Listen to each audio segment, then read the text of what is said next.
la presentación. ¿Sí? Principalmente esta se va a asociar a la exposición excesiva al cortisol.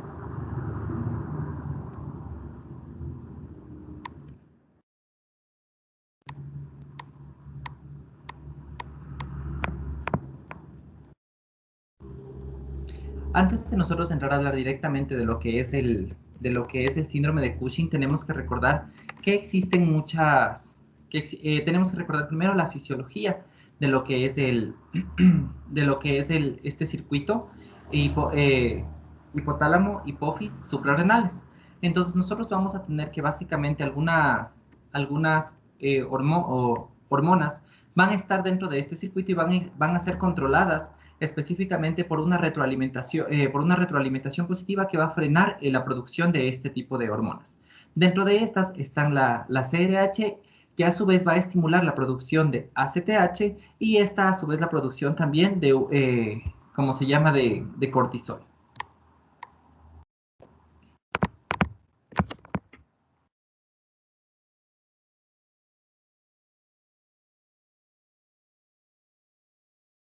Ya, entonces, lo que nosotros vamos a destacar aquí dentro de la etiología van a ser dos tipos de esta patología. Principalmente el síndrome de Cushing dependiente de ACTH y el síndrome de Cushing que es no dependiente o independiente de ACTH. Dentro de esta clasificación nosotros vamos a tener que la enfermedad de Cushing va a tener un alto porcentaje de prevalencia, siendo un 68%. Mientras que las otras patologías, como por ejemplo una no dependiente, la más alta la está dominando el adenoma suprarrenal. ¿De acuerdo? Entonces, dentro de estas, nosotros vamos a tener que también, vamos a destacar el síndrome de ACTH ectópico y también el síndrome de CRH ectópico. ¿Sí? Dependiendo de estas dos, vamos a clasificar a la patología como tal. Ahora, esta clasificación, dependiendo de si es exógeno o endógeno, y dentro de lo que es el endógeno vamos a tener la subclasificación de si es dependiente de ACTH o independiente de ACTH, vamos a tener que va a predominar principalmente la dependiente de ACTH, ¿de acuerdo? Entonces, una de estas es...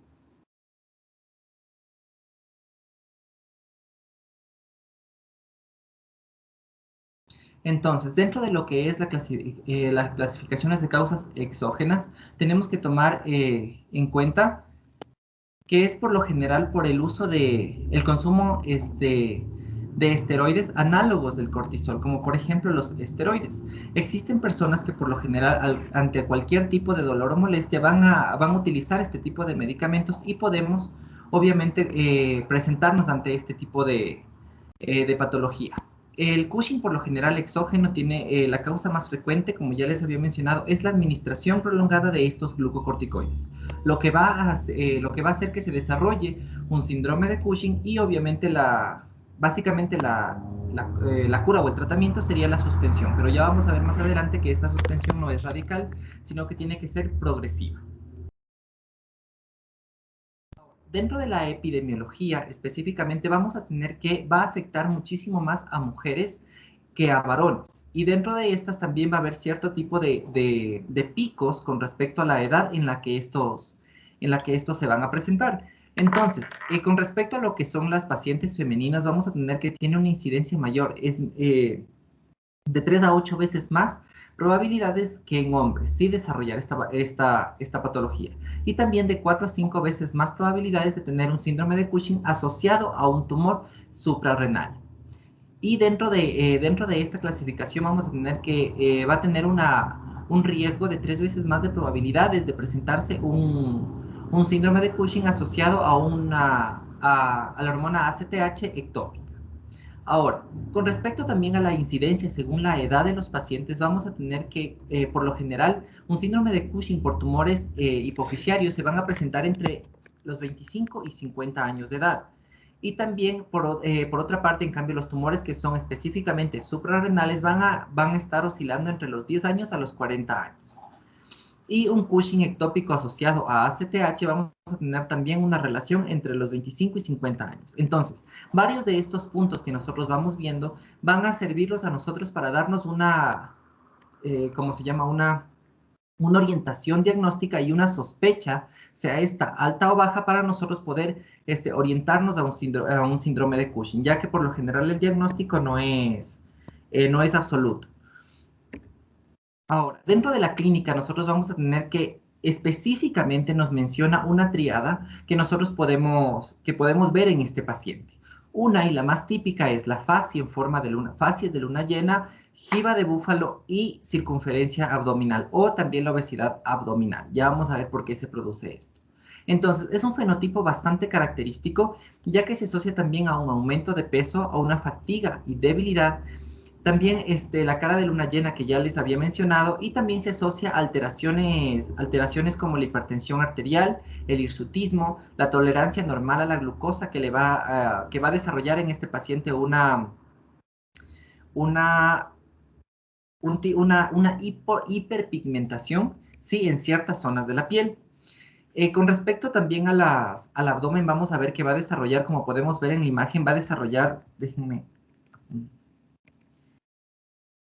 desarrollar también unas estrías específicamente rojizas o violáceas, que es secundario a una ruptura de las fibras colágenos, de las fibras colágenas, pero también a un adelgazamiento de la piel que tienen estos pacientes. Y lo que podemos ver nosotros por debajo de esta piel es la circulación venosa, y es por eso que nosotros podemos ver específicamente las características de este tipo de estrías. También vamos a tener una alteración especialmente en las pacientes mujeres, irregularidades menstruales, como por ejemplo una hipermenorrea, una menorrea, dependiendo del caso y dependiendo de cómo esté asociada al ciclo menstrual y al ciclo ovárico.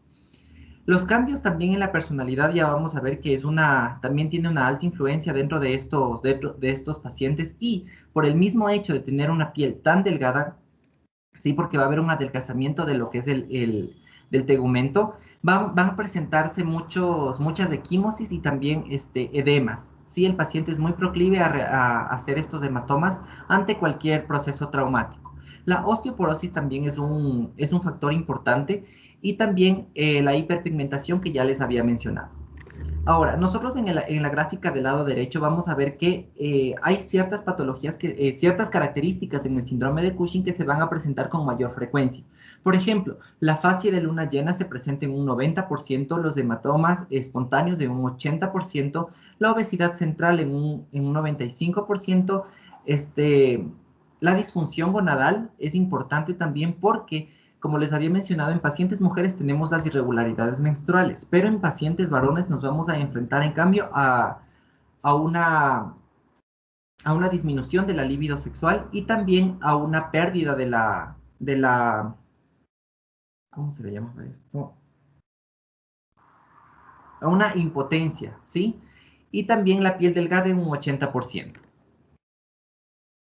Aquí podemos ver en la imagen básicamente las características ya en una imagen real de las que les había mencionado. Entonces podemos ver hematomas en extremidades inferiores, podemos ver estas estrías que se pueden extender, como podemos ver en el pliegue mamario, ¿sí? Y también, si nos fijamos bien en el cuello, nosotros vamos a ver una cantosis nigricans, que es por la hiperpigmentación de la piel.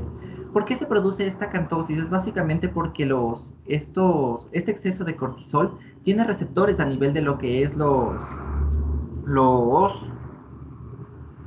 este, los melanocitos, y van a provocar una mayor concentración de melanina en ciertas zonas de la piel, específicamente en las zonas de los pliegues, como podemos ver el cuello, pueden ser los codos, sí, las rodillas.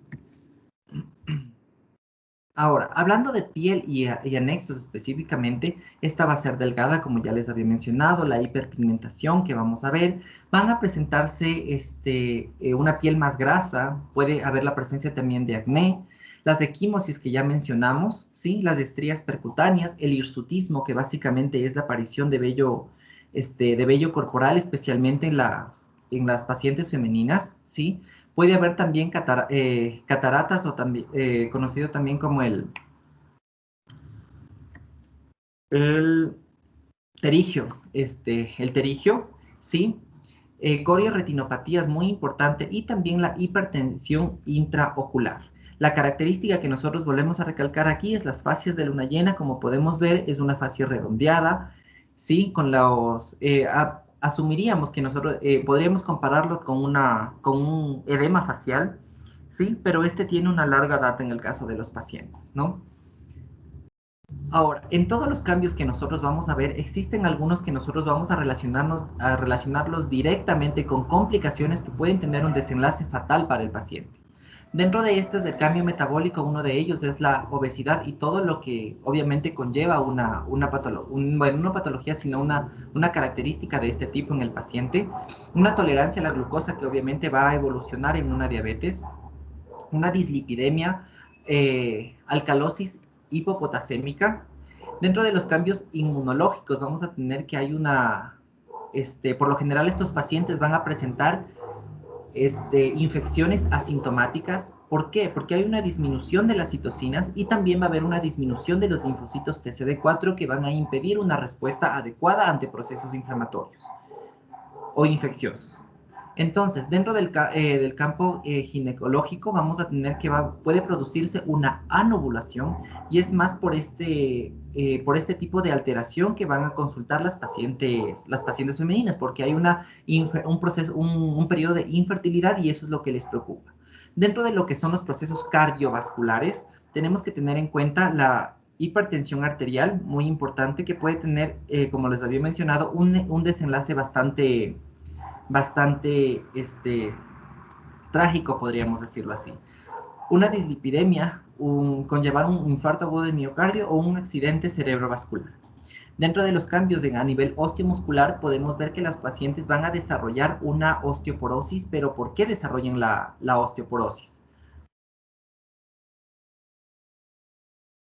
¿Por qué desarrollan los pacientes de osteoporosis? Bueno, el exceso de cortisol lo que va a provocar es una disminución en la reabsorción de calcio, una disminución de la absorción de calcio a nivel intestinal y va a desarrollar una menor reabsorción de este mismo calcio a nivel renal.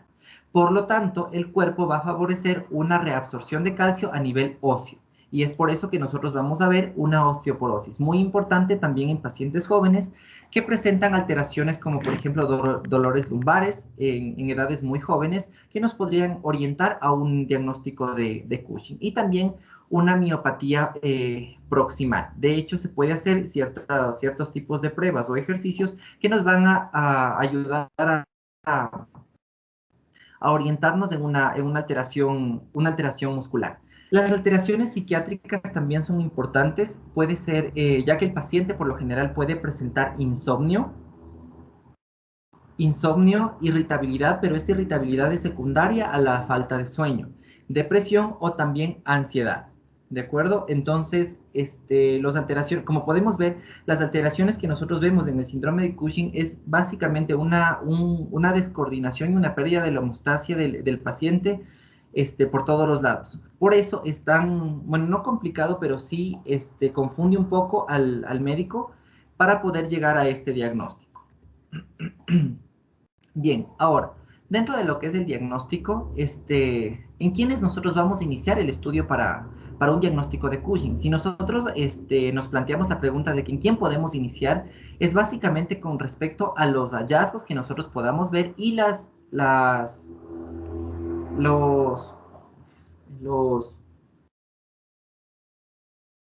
se me fue la palabra. Bueno, las características que nosotros vayamos a encontrar para poder orientarnos al diagnóstico. Entonces son múltiples características progresivas del síndrome de Cushing, como ya hemos visto, y los hallazgos inusuales en pacientes jóvenes especialmente. También hay hallazgos incidentales, como por ejemplo que el paciente por lo general va por cierto tipo de molestia, le hacen un examen y, oh sorpresa, le diagnostican obviamente un tumor a nivel suprarrenal. El uso de glucocorticoides exógenos también es importante, como les habíamos dicho, y especialmente en nuestra población, ya que la automedicación es básicamente culturalizada y lo que los pacientes van a producir en ese momento, o sea, se van a producir un síndrome de Cushing sin ni siquiera saberlos. Ahora, dentro del diagnóstico de síndrome de Cushing, vamos a tener eso, sospecha, será la palabra, bajo índice de sospecha y un alto índice de sospecha. Cuando nosotros tengamos un bajo índice de sospecha, nosotros vamos a realizar una de las 3 pruebas de primera línea. Y cuando nosotros tengamos un alto índice de sospecha, vamos a realizar 2 de estas pruebas. ¿Cuáles son estas pruebas básicas? Bueno, es el cortisol salival nocturno, sí, en 2 mediciones. Este resultado nos tiene que salir obviamente alterado, que ya vamos a ver más o menos cómo se manejan estos resultados. La excreción de cortisol libre urinario en 24 horas. La prueba de supresión de dexametasona con 1 miligramo durante la noche y también la prueba de supresión con dosis bajas de dexametasona 2 miligramos día por 48 horas. Ahora bien, estas son las pruebas que nosotros vamos a manejar. Pero, ¿cuál es el detalle con esto? Por ejemplo, una de las pruebas más que nosotros podemos utilizar es el cortisol en 24 horas. Algo importante de aquí es que nosotros vamos a tener que medir tanto el cortisol como la creatinina. Estos valores tienen que estar de 2 a 4 veces mayores a los límites superiores normales del paciente. Algo importante que nosotros destacamos aquí es esta prueba de acá, el cortisol plasmático a medianoche. Parecerá un poco extraño poner una hora específica al paciente de que se realice este examen, ¿no? Todo siempre partiendo de como se llama, del cortisol basal, ¿no? El cortisol tenemos que tomar, de hecho, una muestra y guardar ese resultado para de ese valor nosotros poder partir, ¿sí? Y para ver si funciona, especialmente cuando utilizamos lo que es dexametasona. Ahora, volviendo al cortisol plasmático a medianoche, ¿por qué? Porque el cortisol tiene un periodo de liberación cíclico, ¿sí? Se guía muchísimo por el ritmo circadiano del paciente. Entonces, por lo general, en mediciones estándar, sí, nosotros tenemos que ver que el cortisol se va a liberar entre las 7 y 8 de la mañana y las 7 y 8 de la noche. Entonces, 11 y 12 de la noche. Entonces, por eso es que se hacen las mediciones en estas horas. Ahora, el cortisol por lo general tiene un valor mayor a 7.5 microlitros por decilitro, ¿sí? Cuando el paciente está despierto, cuando el paciente está dormido. Y cuando el paciente está despierto va a tener un valor entre 1.8 microlitros 1.8 microlitros cuando el paciente está durmiendo, ¿sí? En estos casos nosotros podemos llegar a un diagnóstico de síndrome de Cushing. Ahora, ¿qué es lo que pasa? Cuando nosotros estamos realizando estas pruebas, si la prueba es normal, nosotros tenemos que llegar a la conclusión de que la enfermedad es poco probable, es decir, el paciente no tendría un síndrome de Cushing como tal, ¿sí? Y no se recomiendan más pruebas para seguir con esta orientación diagnóstica. Por otra parte, cuando nosotros tenemos altos índices de sospecha y realizamos estas pruebas, si la prueba es normal, nosotros podemos realizar pruebas adicionales para poder confirmar este diagnóstico. Caso contrario, si 2 pruebas nos salen anormales, bueno, ya estaríamos pensando en un síndrome de Cushing como tal. ¿Qué más? Aquí tenemos un flujograma específicamente de lo que nosotros tenemos que hacer, independientemente de si ¿cómo se llama? Si nosotros si estamos sospechando en un síndrome de Cushing, si va a ser dependiente o independiente de ACTH. Entonces, ¿qué es lo que nosotros vamos a hacer? Bueno, volviendo ¿cómo se llama? A los sospechas, tenemos que basarnos muchísimo en lo que es el cortisol. Entonces, menor a unos 5 picolitros por mililitro, nosotros tenemos un síndrome de Cushing ACTH independiente, ¿sí? Entonces, tenemos que buscar a ver si hay una masa suprarrenal. Sí, estos podemos llegar a este diagnóstico por medio de una tomografía o algún otro tipo de examen de imagen que nos ayude a buscar el sitio en donde está el tumor específicamente, ¿sí? O una hiperplasia suprarrenal también. Cuando nosotros estamos dentro de valores entre 5 y 20, ¿sí? Fijémonos por favor en los extremos, que si nosotros tenemos menor a 5 picogramos por mililitro, nosotros tenemos un síndrome de Cushing ACTH independiente, mientras que los valores mayores a 20 picogramos por mililitro vamos a tener un síndrome de Cushing ACTH dependiente. Pero, ¿qué es lo que pasa cuando tenemos valores intermedios? En este caso, sí se nos complica bastante el diagnóstico, porque nosotros tendríamos un resultado indeterminado. No podríamos decir si es independiente o dependiente de ACTH. Por lo tanto, lo que nosotros tenemos que hacer son pruebas de estimulación con CRH, que, bueno, una es bastante costosa y otra no hay aquí en el país. Entonces, lo que se utiliza por lo general es la desmopresina. Con esta prueba de desmopresina, si la ACTH es inferior a unos 10 picogramos por decilitro, nosotros ya podemos pensar en un síndrome de Cushing ACTH independiente. Mientras que si el cortisol es mayor al 50% de la medida basal, como les había mencionado, tenemos que partir de un valor previo del paciente, podemos pensar en un síndrome de Cushing ACTH dependiente. ¿De acuerdo? Entonces tenemos que buscar ahora sí si la causa es hipofisiaria o no es hipofisiaria, ya que tenemos tumores en distintas partes de la anatomía que pueden desarrollar o producir ACTH. ¿Sí? En este caso lo que nosotros tenemos que hacer básicamente es buscar la ubicación del tumor y obviamente extirparlo. Ahora, con respecto a los valores mayores de 20 picogramos por decilitro, estaríamos hablando de un síndrome de Cushing, como les había mencionado, dependiente. Ahora, al nosotros buscar si esta causa es hipofisiaria o no hipofisiaria, que lo podemos hacer con una resonancia magnética de hipófisis, si el tumor es mayor a 6 milímetros, ¿sí? Nosotros lo que vamos a hacer es reorientarnos otra vez a las pruebas que ya habíamos mencionado, sean estas con la desmopresina o también con la dexametasona. Por otra parte, si el tumor es menor a 6 centímetros o no hay un tumor, lo que tenemos que hacer es un examen que se denomina cateterismo de senos petrosos, bastante complicado y también conlleva muchísimos riesgos para el paciente. Esto para determinar si es central o no es central. ¿Por qué es importante esto? Porque si no es central, estaríamos hablando de un síndrome de Cushing ectópico. ¿Qué quiere decir que no sea central? Es decir, que no está ubicado específicamente en la hipófisis. Y aquí es en donde viene la búsqueda de dónde se encuentra el tumor que está produciendo este ACTH. Por otra parte, si es central, obviamente ya diagnosticaríamos la enfermedad como tal. Ahora, con respecto a las pruebas que nosotros vamos a manejar para el diagnóstico, como podemos ver, tenemos la dexametasona nocturna a 8 miligramos. También tenemos las pruebas con esta no, pero vale la pena mencionarlo. Y también el muestreo de senos petrosos, como ya les había mencionado. Estos tienen una forma más o menos específica de medirse, ¿sí? Como por ejemplo, en la dexametasona nosotros tenemos que esperar un cortisol plasmático, a la baja mayor al 50%, ¿sí? ¿Por qué? Porque va a reaccionar el cortisol a la presencia de la dexametasona en el organismo. ¿Qué más? Ya. Algo muy importante que hay que recalcar es que no todo lo que nosotros pensemos que sea un síndrome de Cushing va a ser el síndrome de Cushing, ¿sí? Existe una variante que es el pseudo Cushing. Entonces, está dado por lo general por condiciones en las que hay un aumento de la actividad de las neuronas productoras de CRH, lo que resulta obviamente en una hipersecreción o un aumento de la secreción de ACTH, ¿sí?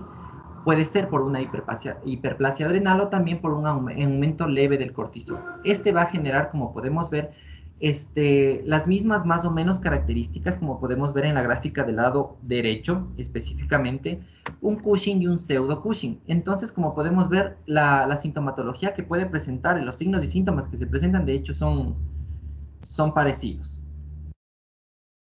¿De acuerdo? Entonces, ¿cuándo nosotros podemos ver o sospechar en un pseudo Cushing? Bueno, cuando los pacientes presentan cierto grado de obesidad, ¿sí? Diabetes mal controlada, muy importante, se puede presentar también en el embarazo, ¿sí? En depresiones mayores, alcoholismo, resistencia a los glucocorticoides, estrés físico, anorexia, nervosa, nerviosa, también conocida, en casos de desnutrición y también en casos de ejercicio excesivo. Con respecto al tratamiento que nosotros vamos a manejar, y no nos vamos a detener mucho en este aspecto, se basa básicamente en el origen de este síndrome de Cushing o del hipercortisolismo. Como por ejemplo, en un síndrome de Cushing exógeno, ¿sí? La extracción de la retirada gradual de los glucocorticoides es bastante importante. A ver, Sí, un ratito, Patterson. dígame. Sí, bueno, hagamos un pequeño resumen hasta ahorita del Cushing, que es importante. Entonces, las cosas básicas que tienen que fijarse, ¿no es cierto? Bueno, en primer lugar, el Cushing, que es un aumento de cortisol, punto.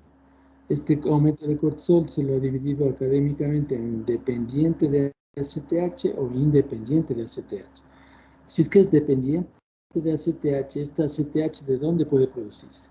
De la hipófisis, que es la mayoría, eso es lo que se llama la enfermedad de Cushing, y eso es como más del 60%, 65, 70% incluso, o ACTH ectópico, o también CRH ectópico, que es el precursor del hipotálamo, ¿se acuerdan? Entonces, cualquiera de estos ectópicos, ¿de dónde pueden nacer? Pueden salir de un tumor, generalmente son paraneoplásicos. Los principales, ¿cuáles son? Son tumores más pequeños de pulmón, problemas de tumores ahí de pulmones, es lo más frecuente de estas ACTH, pero puede haber otros tipos de tumores que pueden sacar estas ACTH, ¿no? Con menos frecuencia, puede ser de riñón, puede ser de hígado, puede ser algunos tipos de tumores, el carcinoide, el intestino, etc.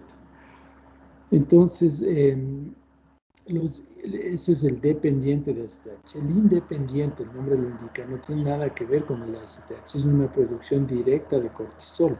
¿De dónde sale? Este sale del adenoma suprarrenal, lo más frecuente de estos, pero en general es poco, creo que llega a un 15%. Y puede ser una hiperplasia de las suprarrenales, que puede ser macro o micro nodular. Y puede ser el cáncer de suprarrenales. Estas son las principales, ¿cierto? También puede haber aquí el, el, el, entonces todos estos son escasos, ¿no es cierto? No llegan entre todos ni a un 10-15%, ¿no es cierto? Entonces, el cáncer es también 1%, pero ahí hay muchas manifestaciones de alteraciones sexuales también, porque hay muchas hormonas sexuales ahí. Entonces, eso. ¿Qué más? Los síntomas ya saben, ¿cierto? El Cushing ya que estudiamos desde el comienzo, ¿cuándo aumenta? ¿Qué produce? Ya dijimos, la piel muy delgadita, osteoporosis, hipertensión, intolerancia a la glucosa con diabetes. En un 10% se hace diabetes, no en todos, pero sí hay intolerancia a la glucosa. En la sangre se aumentan los polimorfonucleares, aumentan glóbulos blancos. Disminuyen, en cambio, linfocitos y eosinófilos, que son bajos, y los linfocitos ayudan en la defensa, pues, entonces hay más infecciones, puede haber miopatía de tipo proximal, o sea, a nivel de muslos y de brazos. Puede haber alteraciones de electrolitos, porque hay alcalosis con hipopotasemia, y esto del potasio es que altera mucho también al músculo, ¿no es cierto? Entonces, pero una de las más importantes es, bueno, para el diagnóstico facilito ver la jiba del búfalo, las estrías y también la cara de luna llena, son típicas, ¿no es cierto? Entonces, un paciente con estrías se puede confundir, ¿no es cierto? Eso del diagnóstico diferencial lo dijo muy bien. Hay un llamado pseudo-Cushing. Pseudo-Cushing es... ¿quién produce? Obviamente la obesidad, el alcoholismo, y también se le llama pseudocortisol porque si hay alteración en el cortisol AM y PM, en la mañana ustedes saben hay un ritmo circadiano donde se eleva más el cortisol y en la tarde desciende el cortisol, pero esto se altera, a ver si puede hasta invertir. Entonces pseudo-Cushing hay en obesidad que se asemeja mucho, una depresión severa, en alcoholismo, en diabetes muy mal controlada. Entonces pueden dar todas estas un pseudo, ¿cierto? ¿Qué más? Es importante la osteoporosis tomar en cuenta, ¿no es cierto? No se activa la vitamina B, la D, perdón, no se absorbe calcio a nivel intestinal ni renal, eso da una hipocalcemia.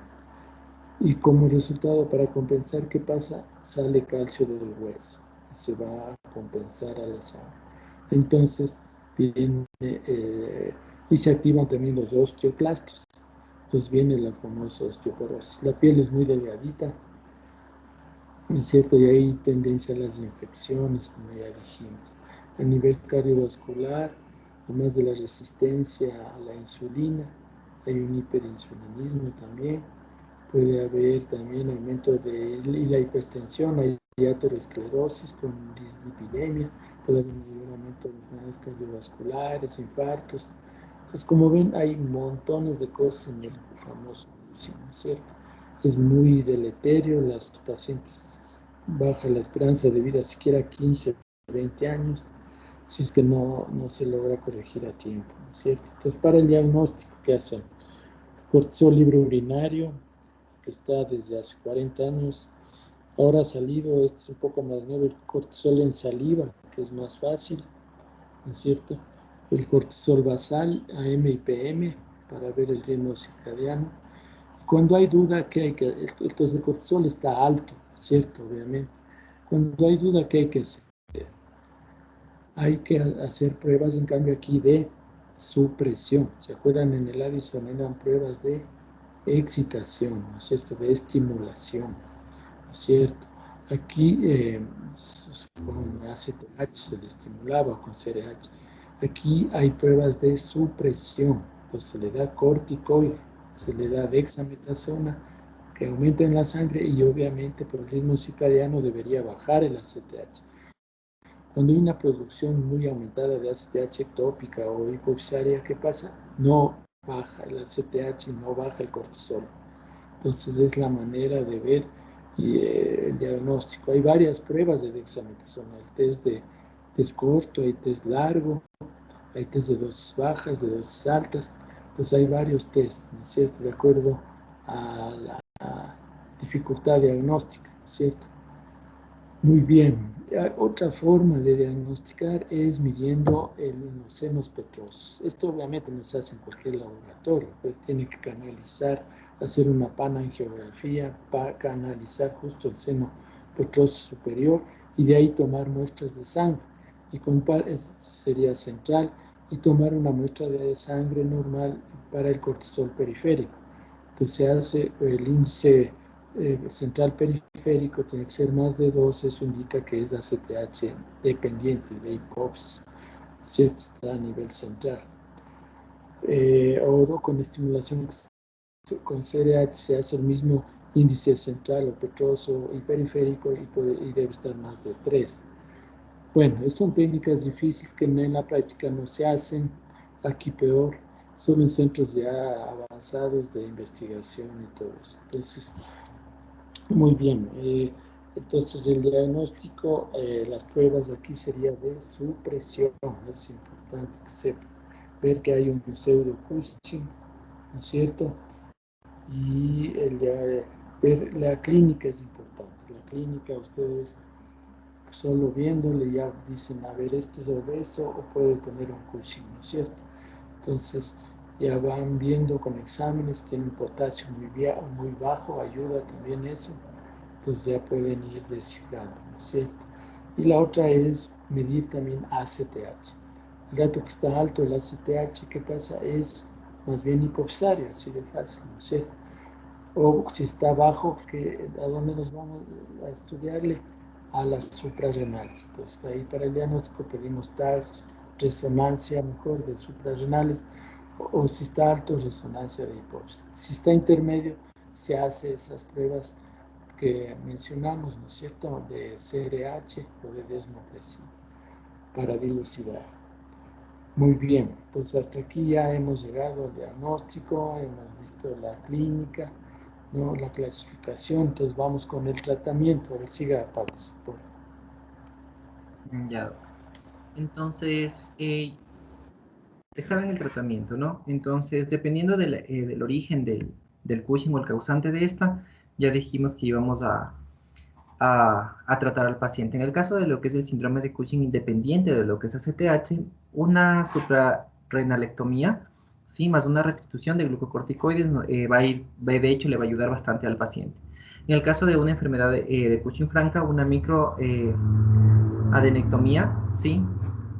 Transesfenoidal, también vamos a manejar en este caso. Y en el síndrome de Cushing, dependiente de ACTH ectópico, básicamente lo que habíamos mencionado es localizar básicamente el sitio del tumor y la extirpación. En el caso de que no se llegue a identificar ¿cómo se llama? Y algo que me pareció bastante importante es que si no se llega a identificar el sitio en el que se encuentra el tumor, se realiza una extracción ¿cómo se llama?, de glándulas suprarrenales con el fin de que estos niveles disminuyan y que el paciente mejore. Por último, dentro de los tratamientos específicos puede retrasarse hasta que se realicen las pruebas diagnósticas, ¿sí? Y también durante este tiempo se debe instaurar, de hecho, un tratamiento dependiendo de las comorbilidades que presente el paciente, como por ejemplo la hipertensión arterial, obviamente manejarla, ¿sí? La dislipidemia, la osteoporosis o también la hiperglicemia. Todo esto mientras se llega hasta que se llegue al tratamiento específico, ¿sí? Ahora, con respecto al tratamiento del síndrome de Cushing debido a una terapia exógena, es lo que les mencionaba, la extracción, el retiro de estos glucocorticoides tienen que ser progresivos, ¿de acuerdo? Entonces no podemos nosotros gritarle de la noche a la mañana, sea el glucocorticoide que el paciente esté tomando, ¿ya? Y con respecto a los marcadores bioquímicos, nosotros tenemos los corticoides, ¿sí? Y el ACTH, como ya nos habían mencionado. Se va a valorar específicamente en 4 etapas, ¿sí? A medida que nosotros vamos avanzando, obviamente, en la progresión entre comillas, la recuperación del paciente, vamos a ver que la primera etapa basta el primer mes, la segunda etapa de 2 a 5 meses, la tercera de 5 a 6 meses, y la cuarta más allá de los 6 meses. Inclusive existen casos en los que los pacientes tienen una recuperación apenas al año. Entonces, conforme vamos avanzando en el tiempo, vamos a ver que los niveles de control, tanto de corticoides como de ACTH, van a ir cambiando, hasta que obviamente se encuentren en niveles normales. Ahora, estos son algunos tratamientos que nosotros, que el doctor ya nos mencionó, como son las cirugías, las terapias, ¿sí? Y también la extracción de ¿cómo se llama?, de los tumores o de los agentes agresores. Sí, existen otros, radioterapia, por ejemplo, también que nosotros podemos utilizar en los pacientes, y también la adrenalectomía bilateral que nosotros nosotros no, pero el cirujano sí va a manejar. Y me parece que eso sería todo, ¿sí? Adrenalectomía laparoscópica. ¿Y cuál es ese síndrome de Nelson que has puesto ahí? Con respecto al síndrome de Nelson, nosotros vamos a ver que por lo general se va a presentar cuando nosotros... ¿Cómo era?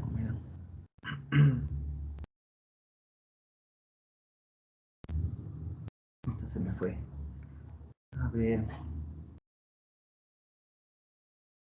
Ya, se va a manifestar. Mejor la próxima, porque son algunas cosas que tiene el síndrome. La próxima en 2 minutos traes que es el síndrome de Nelson. Ya, Doc, sí, Se porque no cuando hay realmente. una cirugía de las dos suprarrenales bilateral. Se cortan las dos suprarrenales y luego aparece un tumor en hipófisis. Ese es el síndrome de Nelson, pero hay otras cositas más. Entonces, eso nos traigan la próxima. Sí. ¿Qué más tienes de tratamiento? De ahí los demás tratamientos, Doc, dependiendo del tamaño de los Tratamiento, tumores. ¿Puede hay repetir, Doc? tratamiento clínico. ¿Cuáles sustancias, qué medicamentos, digamos, serían buenos para el tratamiento clínico hasta prepararle al paciente para la cirugía?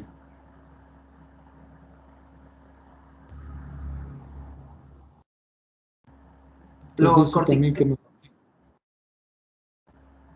no, ¿cómo le vas a dar corticoides para que aumente más el cortisol y se haga pedazos? ¿Cómo le vas a dar? Eso traemos la próxima. Hay algunas sustancias que inhiben la cortisona, ¿no es cierto? Entonces ahí está la aminoglutetimida, el ketoconazol, el mitotano.